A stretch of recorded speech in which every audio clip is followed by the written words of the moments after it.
Selanjutnya, saudara, tersangka pembunuhan remaja penjual gorengan di Padang Pariaman, Sumatera Barat mengaku melakukan pemerkosaan dalam kondisi korban tak sadarkan diri. Bahkan tersangka mengaku tak yakin apakah korban masih hidup atau telah meninggal saat diperkosa. Polisi menyebut tersangka membekap korban selama 6 menit hingga tak sadarkan diri.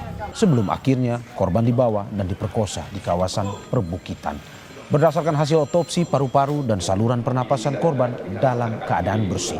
Sehingga ada dugaan korban meninggal sebelum dikubur.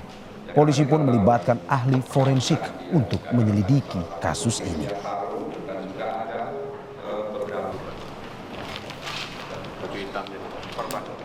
Itu diduga kuat saat tidak sadarkan diri itulah. Kemudian dibawa 300 meter, kemudian diperkosa. Jadi antara perkosaan bukan saat penyekapan diperkosa, tapi disekap itu, kemudian ditutup jalan pernapasannya itu, kemudian 6 menit kurang lebihnya dikali keterangan tersangka, kemudian dibawa 300 meter ke arah bukit, disitulah terjadi perkosaan. Berarti kan saat penyekapan sampai ke 300 meter kan dalam keadaan tidak sadarkan diri. Tetapi tidak sadarkan diri kan ada dua kemungkinan. Apakah itu hanya pingsan atau sudah meninggal dunia?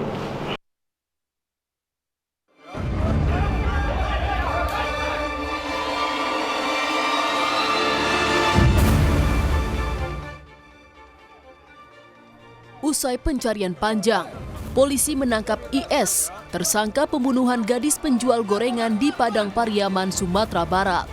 Usai menjadi buronan 11 hari, IS ditangkap dari persembunyiannya di atas loteng sebuah rumah kosong. Tepat tadi jam 3 sore, kami berhasil mengamankan dan menangkap tersangka yang sampai saat ini dicari, dan benar sesuai dengan pelaku, sesuai dengan identitas dan gambar yang kami miliki dengan saksi-saksi yang ada. Untuk selanjutnya kami lakukan penyidikan. Hasil penyelidikan polisi terungkap motif tersangka membunuh karena berniat memperkosa korban. Awalnya tersangka ingin memperkosa korban usai membeli dagangan gorengan yang dijajakan korban. Namun aksi keji tersangka berujung membunuh korban.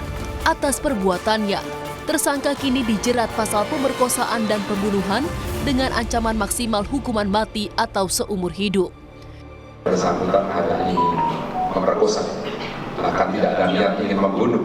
Tapi akibat dari itu kemudian tersangka melakukan perkosaan dan akhirnya menyeret korban, dan luka-luka yang ada di tubuh korban itu dugaannya memang dari seretan itu, karena jaraknya cukup jauh dan dia melakukan sendirian, itulah yang berakibat kematian. Saat ini polisi akan menyelidiki keterlibatan pihak lain selama pelarian tersangka 11 hari buron. Tersangka mengaku selama pelarian memenuhi kebutuhan logistik dengan uang sisa gaji sebesar Rp200.000 dari pekerjaannya sebagai tukang listrik.